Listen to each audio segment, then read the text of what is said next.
నీ లాయరుడు అంటే నాకెవరు లాయర్ లేరు సార్, నేనే అన్నాను. ఏంట్రా నువ్వే మాట్లాడుకుంటావు, మా నాయనదే సుప్రీంకోర్టు. అది కోర్టులో కూడా జడ్జి ముందు మా నాయనదే, అటు నుంచి అటు తీసుకుపోతారు జైలుకి. జడ్జి ముందు ఎంత వినయంగా ఉండాలి తెలుసా? షర్టు బటన్స్ అని నీట్గా పెట్టుకోవాలి. రౌడీలాగా ఇట్లా వేసుకుని బాడీ లాంగ్వేజ్ కూడా ఒక రౌడీ బాడీ లాంగ్వేజ్ ఉండకూడదు. వినయంగా ఉండాలి జడ్జి ముందు. అక్కడికెళ్ళి మా నాయనది కోర్టు, అటు నుంచి అటే లేకపోతారు. అర్థమైందా మీకు? అర్థమవుతుందిరా, మా నాయనదే. ఆ నోరు చూడండి ఎంత ఎలుపు నిలుతున్నాడు దరిద్రుడు. ఈ ప్రపంచంలోనే రాజు పురుషులను పక్కన పెట్టి అమ్మ కడుపులోనే వచ్చాడండి బాబు. ఓ అంటే జనరల్గా నాన్న కడుపులో నుంచి వస్తా ఉంటారా పిల్లలు? వీడు ఎలా వచ్చాడు మరి? అందరూ అమ్మ కడుపులో నుంచి వస్తారు కదా. పురుషులను పక్కన పెట్టి పురుషుడి కడుపులో నుంచి కాకుండా అమ్మ కడుపులో నుంచి వచ్చాడంట. పురుషులు అక్కర్లేదు నాకు, నాకు నాకు నా స్త్రీలు కావాలన్నాడు. ఇప్పుడు ప్రపంచంలో అందరికి పురుషులకు కడుపు వచ్చి ప్రసవం అవుతుంది అనుకోండి, ఇక అందరికీ పురుషులకు ప్రసవం అవుతుంది, యేసు ఒక్కడే స్త్రీ కడుపులోంచి వచ్చాడని చెప్తే బాగుంటుంది. వీడికి అసలు మెంటలా, పిచ్చా, వీడి సైకోనా, వీడి మెంటల్ స్టేటస్ ఏందండి అసలు? నాకు అర్థం కావట్లేదు. మీకు ఏమైనా అర్థమవుతుందా? ఈ పిచ్చోడు అరుస్తుంటే వాళ్ళు క్లాప్స్ కొడుతున్నారంటే వాళ్ళంత పిచ్చోళ్ళు, వాళ్ళెంత దరిద్రంలో ఉన్నారో పాపం, భావ దరిద్రంలో. That is your king. పాపయోనుల్లో పుట్టినవారు స్త్రీలు అని భగవద్గీత చెప్తుంటే పాపయోని కాదు, పవిత్రమైనటువంటి దేవుడు పెట్టినటువంటి వ్యవస్థ అని చెప్పి అదే యోనిలో నుండి బయటకు వచ్చాడు. లంబడి కొడక, నువ్వు జీవితంలో ఇది రుజువు చేయకపోతే బహువీర్య పుత్రుడు అని చెప్పి పదం వాడతా ఉంటారు. పాపయోనుల్లో నుండి పుట్టిన వారు స్త్రీలు అని చెప్పి నువ్వు భగవద్గీతలో చూపించకపోతే నువ్వు బహువీర్యం ద్వారా పుట్టినవాడివే. ఇంకోటి ఏంటి ఏమంటున్నాడు వీడు? స్త్రీ యోనిలో నుండి ప్రసవం అవటం దేవుడు పెట్టింది కాబట్టి పవిత్రమైంది, కాబట్టి దాంట్లో నుంచే వచ్చాడు యేసు అని చెప్తున్నాడు కదా. సరే, ఈ పాయింట్ తీసుకుందామండి. ఇప్పుడు స్త్రీ యోనిలో నుండి ప్రసవం అవ్వటం, జన్మించడం దేవుడు పెట్టింది, పవిత్రమైంది అయితే, సెక్స్ ద్వారా, స్త్రీ పురుషుల సంయోగం ద్వారా పిల్లలు కలగడం కూడా దేవుడు పెట్టిందే కదా, అది కూడా పవిత్రమే కదా. మరి దాన్ని ఎందుకు పక్కన పెట్టాడు మీవోడు? దాన్ని ఎందుకు అపవిత్రం చేసాడు మీవోడు? అంటే సంయోగం లేకుండా పుట్టాడని మీరు చెప్తున్నారు కాబట్టి అది అసాధ్యం, అబద్ధం. దానికి కావాలి నేను బైబిల్ నుంచే ఆ వివరణకి ఆధారం చూపిస్తా. పురుష సంయోగం లేకుండా యేసు పుట్టలేదు, కానీ పుట్టాడని మీరు చెప్తున్నారు, లేకపోతే సువార్తల్లో రాశారు. యేసు ఎప్పుడు చెప్పుకోలేదు నేను పురుష సంయోగం లేకుండా కన్యకు పుట్టానని చెప్పి. యేసు ఎప్పుడు చెప్పుకోలేదండి. నేను కన్యకు పుట్టాను కాబట్టి పరిశుద్ధుడని యేసు ఎప్పుడు చెప్పుకోలేదు. తల్లిదండ్రులకు దూరంగా ఉన్నాడు, వాళ్ళతో సరిగ్గా మాట్లాడేవాడు కాదు. దానికి కారణాలు లింక్స్ ఉన్నాయి, అవి పక్కన పెట్టండి. ఈ సువార్తలో రాశారు కదా పురుష సంయోగం లేకుండా కన్యకు పుట్టాడు అని చెప్పి. మరి దాన్ని ఎందుకు అపవిత్రం చేశాడు? అది కూడా దేవుడు పెట్టిందే కదా. స్త్రీ పురుషుల సంయోగం ద్వారా గర్భధారణ జరగాలి, పిల్లలు పుట్టాలని చెప్పి. అంటే స్త్రీ గర్భం రావటం, స్త్రీ నుండి జన్మించడం అనేది హైడ్ చేయడం సాధ్యం కాదు. అది గనక సాధ్యమైతే, లేదండి మా వాడు అక్కడి నుంచి పుట్టలేదు పైనుంచి వచ్చాడు అని కూడా చెప్పేవాళ్ళు వీళ్ళు. అది కళ్ళ ముందు కనపడుతుందిగా, దాన్ని మాయం చేయడం సాధ్యం కదా వీళ్ళకి, కాబట్టి అది పవిత్రం అని చెప్తున్నారు. స్త్రీ పురుషుల కలయిక బహిరంగంగా జరగదుగా, అది బయటికి తెలియదు కాబట్టి, దానికి ఆధారాలు ఉండవు కాబట్టి దాని ద్వారా పుట్టలేదని చెప్తున్నారు. మాయం చేయడానికి దాని స్కోప్ ఉంది కాబట్టి. వీళ్ళది నాలిక తాటి పెట్టే చూడండి. ఇక మళ్ళీ ఇందులోనే మానవులందరికీ జన్మ పాపం ఉంది, ఆదాము దగ్గర నుంచి ఆ పాపం కంటిన్యూ అవుతూ వస్తుంది అని చెప్తున్నారు కదా. మరి ఆదాము అవ్వల పాపం, ఆ జన్మ పాపం మేరీకి కూడా ఉంటుంది కదా. మేరీ దాకా వచ్చింది కదా. మేరీ దగ్గర నుంచి ఆ రక్త మాంసాలు పంచుకు పుట్టిన యేసుకుండదా పాపం? ఆయన పరిస్థితులు ఎలా అయ్యాడు? మానవులందరికీ జన్మ పాపం ఉన్నప్పుడు అదేవిధంగా మానవులందరూ ఏ విధంగా స్త్రీకి జన్మిస్తున్నారో అదే రక్త మాంసాలు పంచుకు పుట్టినటువంటి యేసుకి జన్మపాపం లేకుండా ఎలా ఉంటుంది? తలా తోక లేకుండా ఒక సిద్ధాంతాలు తయారు చేసేసుకుని ఈ దిక్కుమాలిన సిద్ధాంతాలతో మళ్ళీ హిందుత్వాన్ని క్రిటిసైజ్ చేయటమా? మీ మొహాల మీద బల్లిరెట్టయ్యా.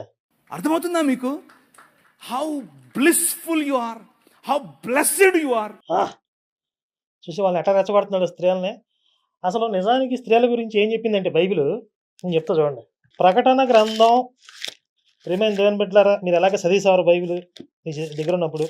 నేను చెప్తున్నా దీని కొన్ని వాక్యాలు, ఇంపార్టెంట్ వాక్యాలు. ప్రకటనలో 14వ అధ్యాయము 4వ వచనం 3 నుంచి చదువుతున్నాను. వారు సింహాసనం ఎదుటనో ఆ 4 జీవుల ఎదుటనో పెద్దల ఎదుటనో ఒక క్రొత్త కీర్తన పాడుచున్నారు. భూలోకముల నుండి కొనబడిన ఆ 144,000 మంది తప్ప మరి ఎవరును ఆ కీర్తన నేర్చుకొనజాలరు. యేసు రెండో రాకడలోనంట భూమి మీద నుండి 1,44,000 మంది పైకి లెగుస్తారంట. పైకి ఎత్తబడతారంట ఈళ్ళు. వీళ్ళు పరిశుద్ధులంట. ఏ విధంగా పరిశుద్ధులు ఈ 1,44,000 మంది? చూడండి 4 వచనం. వీరు స్త్రీ సాంగత్యమున, స్త్రీ సాంగత్యమున అపవిత్రులు కానివారును, స్త్రీ సాంగత్యము ఎరుగని వారునయ్యుండి, గొర్రెపిల్ల ఎక్కడికి పోవునో అక్కడికెల్లా ఆయనను వెంబడింతురు. గొర్రెపిల్ల అంటే యేసనమాట. ఈ 1,44,000 మంది అపవిత్రులు కాదు. ఏ విధంగా అపవిత్రులు కారంట? స్త్రీని ముట్టకుండా, అసలు స్త్రీ సాంగత్యమే తెలియకుండా. అంటే స్త్రీలతో కలిసి సంచారం చేయటం గాని, వాళ్ళతో కలిసి సహజీవనం చేయటం గాని, ఇలా స్త్రీ సాంగత్యం లేకుండా బ్రతకటం వల్ల వీళ్ళు పవిత్రులంట. ఒకవేళ స్త్రీ సాంగత్యం ఉంటే వీళ్ళకి అపవిత్రులు వీళ్ళు. వీళ్ళు పనికిరారు యేసుకి. అంటే స్త్రీ అపవిత్రమైన జాతి.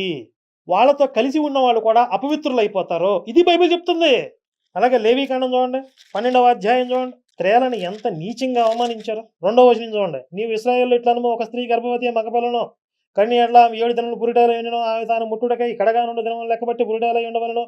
8వ దినం బిడ్డకు సున్నతి చేయించవలెను. ఆమె తన రక్తశుద్ధికి 33 దినాల నుండి రక్తశుద్ధి దినములు సంపూర్ణ వరకు ఆమె పరిశుద్ధమైన దేనిని ముట్టకూడదు. ఒక స్త్రీకి ప్రసవం జరిగితే మగపిల్లడు పుడితే 7 రోజులు ఆ పురిటాలుగా ఉంటుందంట. 33 రోజులు రక్తశుద్ధి కోసం వెయిట్ చేయాలి. తర్వాత పరిశుద్ధురాలు అవుతుందంట. 5వ వచనంలో ఆమె ఆడపిల్లను కనిన ఎడల ఆమె తాను కడగా ఉండినప్పటి వలె 2 వారములు పురిటాలై ఉండవలెను. ఆడపిల్లల కంటే 2 వారాలు, మగపిల్లల కంటే 1 వారమే. ఆడపిల్లల కంటే 2 వారాలు పురిటాలై ఉండవలెను. ఆమె తన రక్తశుద్ధి కొరకు 66 దినములు కడగా ఉండవలెను. చూసారా? మగపిల్లడు పుడితే 33 రోజులు అపవిత్రురాలు. ఆడపిల్ల పుడితే 66 రోజులు. డబల్ అపవిత్రులు అయిపోద్ది. ఆడపిల్ల పుట్టింది కదా! ఇప్పుడు మనకు ఆడపిల్ల పుడితే లక్ష్మీదేవి పుట్టిందంటారు. అంతే కదా! ఆ శుక్రవారం పుట్టింది అంటే ఇంకా లక్ష్మీదేవిని పేరు పెట్టేస్తారు ఇక. అల్లారు ముద్దుగా పెంచుకుంటారు. అవసరమైతే మగపిల్లలని తిడతారో, కొడతారు తప్ప ఆడపిల్లల్ని ముద్దుగా చూసుకునే ఇప్పటికీ చాలామంది తల్లిదండ్రులు ఉన్నారు. ఇక్కడేమంటున్నాడు? ఆడపిల్ల పుడితే 66 రోజులు అపవిత్రురాలని చెప్తున్నాడు. ఇది బైబిల్ ఐడియాలజీ. బైబిల్ భావజాలం ఏంటంటే స్త్రీ తక్కువ జాతి, పనికిరాంది, స్త్రీ అపవిత్రురాలు, దాన్ని చూడటం, దాన్ని ముట్టుకోవడం అంతా కూడా పాపాత్ములైపోతారు. ఇది బైబిల్ చెప్తుంది. అర్థమైందా? హౌ బ్లెస్ఫుల్ యు ఆర్ అన్నాడు ఈ నా కొడుకు, ఈ కంతిరి నా కొడుకు. ఇప్పుడు అర్థమైందారా? ఇంతకుముందు యోబులో కూడా చూసాం. స్త్రీకి పుట్టినవాడు ఆయన దృష్టికి ఎట్లు పరిశుద్ధుడు కాగలడు? పాపాత్ముడు అని చెప్పింది. స్త్రీకి శిరస్సు పురుషుడు అని చెప్పింది బైబిల్ 1 కొరింథీయుల్లో. స్త్రీని ముట్టకుండా పురుషునికి మేలని చెప్పాడు పౌలు. స్త్రీని ముట్టకుండా ఉంటే బాగుపడతావురా నువ్వు, వాళ్ళు అపవిత్రులు అని చెప్పాడు పౌలు. వీళ్ళు దాన్ని ఫాలో అవరు. ఒకళ్ళ దాంతో ఒకటి సరిపెట్టుకోరు. మళ్ళీ ముగ్గురు కావాలి, ముట్టుకోవడం ఏంటి, మెలిపెట్టేస్తారు మళ్ళీ. నన్ను ఒక ముస్లిం సోదరుడు అడిగాడు, ఏం దేవుడురా మీడు, మీ దేవుడు ఇలాగే అన్నాడు. ఏం దేవుడురా మీ దేవుడు, ఆడోళ్ళు సుస్సు పోసుకుంటారు, సుస్సు పోసుకునే దగ్గర నుంచి వచ్చాడు. ఒరే మా దేవుడు ఎంత గొప్పడురా, అచ్చం నాలాగే వచ్చాడు, అచ్చం నీలాగే వచ్చాడు. మేమో సుస్సు పోసుకోదురా, అక్కడి నుంచి వచ్చావురా నువ్వు కూడా. చూడండి ఇక్కడ అసలు ముస్లిం ఎవడో కూడా యేసుని దేవుడు అనడం. ఏం దేవుడురా మీ దేవుడే అనడం. మీ యేసు ఏంట్రా అంటాడు మహా అయితే. ఎందుకంటే యేసు దేవుడు కాదు, ఆయన అలా చెప్పుకోలేదనే విషయం వాళ్ళకి తెలుసు బైబిల్ ప్రకారంగా. సరే, ఒక ముస్లిం అడిగాడు, లేదా ఒక ముస్లిం ఐడియాలజీని కౌంటర్ చేయడానికి అడిగాడని చెప్పి కల్పించుకొని చెప్పాడు అనుకుందాం. పోనీ అట్లాగే తీసుకుందాం. దీనికి వీడు చెప్పిన సమాధానం ఏంటి? అబ్బా ఎంత గొప్పోడ్రా మా దేవుడు, అచ్చు నీలాగే వచ్చాడు, అచ్చు నాలాగే వచ్చాడు, మీ అమ్మలో నుంచి నువ్వు అలాగే వచ్చావు అని చెప్పాడు కదా. అంటే మనకలాగా ఉంటే ఆయన గొప్ప దేవుడు. మరి ఈ నా బట్టలో ఈ నా కొడుకులు మీ దేవుడి పెళ్ళాలేటి, మీ దేవుడి భార్యలేటి అంటారు కదా. అబ్బా ఎంత గొప్ప దేవుడురా, అచ్చం మనకులాగే భార్యను కలిగి ఉన్నాడు అనుకోవాలి కదా. దేవుడి పెళ్ళాలేటి, దేవుడికి భార్యలేటి అంటారేంటి? అక్కడేమైందిరా మీకు? పక్కన భార్య అంటే మీకేం జబ్బు వచ్చేసిందిరా? ఇప్పుడు మీ యేసు ఉచ్చబోసుకునే దాంట్లోంచి వచ్చాడని చెప్పి ముస్లిం అడిగితే అబ్బా అచ్చం నాలాగే వచ్చాడు అన్నప్పుడు, దేవుడికి భార్యలు ఉన్నప్పుడు అబ్బా అచ్చం నాలాగే భార్యను కలిగి ఉన్నాడు దేవుడు అనుకోవాలి కదా. అంటే పక్కన స్త్రీ ఉంటే దేవుడు అపవిత్రం అయిపోతాడు. స్త్రీలు ఉండకూడదు అసలు. స్త్రీల్లో దేవత ఏంటి అసలు? ఇప్పుడు హిందుత్వంలో ఈశ్వరుడు యొక్క శక్తి అమ్మవారిగా పక్కన ఉంటుంది. ఆయనలో ఉన్న శక్తే స్త్రీ రూపం. అంటే ఆ స్త్రీతత్వం లేకపోతే దేవుడికి శక్తి లేదు. ఇది హిందుత్వం చెప్తుంది. చిచ్చి స్త్రీల దేవత ఏంటి? దేవుడి పక్కన స్త్రీ ఏంటి? చండాలం కాకపోతే. ఇది బైబిల్ చెప్తుంది. వీళ్ళ ఐడియాలజీ ఇది. ఈశ్వర తత్వాన్ని వివరించాలి, ఇంకా లోతుల్లోకి వెళ్ళాలి అంటే గనక 3 మూర్తులకు, 3 లోకములకు, 3 కాలములకు మూలమొగచు, భేదమొగచు, తుది నభేదమై యొప్పారు బ్రహ్మమవగ నీవే పాలనయనా. 3 రూపాలు ధరించిన త్రిమూర్తులకి అతీతమై, భేదమై, మళ్ళీ తుది నభేదమై, చివర్లో మళ్ళీ అద్వైతమై భాషించేటటువంటి ఆ శక్తివి నీవే. అంటే అక్కడ రూపానికి, లింగానికి అతీతమైనటువంటిది బ్రహ్మతత్వము అని చెప్తుంది హిందుత్వం. మరి మీ దేవుడు మగోడని ఎవరు చెప్పారురా? మీ దేవుడు మగోడా? అంటే మగోడికుండే అన్నీ ఉంటాయా? ఎందుకు మగోడిగా ఉన్నాడు? స్త్రీగా ఎందుకు లేడు? మాకు ఆదిపరాశక్తి ఉంది. 3 మూర్తులకి కూడా ఆ తల్లే మూలం అనే ఫిలాసఫీ కూడా ఉంది మాకు. స్త్రీతత్వమే సృష్టికి మూలం. ఇది హిందుత్వం ఫిలాసఫీ.